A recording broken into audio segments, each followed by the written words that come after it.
ಕಂಡದ್ದನ್ನು ಬಯಸುವುದೇ ಕಾಮ. ಬಯಸಿದ್ದು ಸಿಗದಾಗ ಉಂಟಾಗುವುದೇ ಕ್ರೋಧ. ದೊರೆತರೂ ಇನ್ನಷ್ಟು ಬೇಕೆಂಬುದೇ ಲೋಭ. ಇನ್ನಷ್ಟು ದೊರೆತಾಗ ಕೈಬಿಟ್ಟು ಹೋಗಬಾರದೆಂಬುದೇ ಮೋಹ.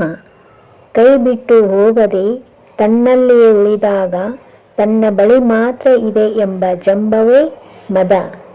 ತನ್ನಲ್ಲಿರುವುದು ಬೇರೊಬ್ಬನಲ್ಲಿ ಇದೆ ಎಂದು ತಿಳಿದು ಬಂದಾಗ ಉಂಟಾಗುವುದೇ ಮತ್ಸರ. ಇವು ನಮ್ಮ ಜೀವನದ 6 ಶತ್ರುಗಳು. ಕಾಮ, ಕ್ರೋಧ, ಲೋಭ, ಮೋಹ, ಮದ, ಮತ್ಸರ ಎಂಬ 6 ಶತ್ರುಗಳನ್ನು ಜಯಿಸಿದಾಗಲೇ ನಮ್ಮ ಜೀವನ ಪಾವನ.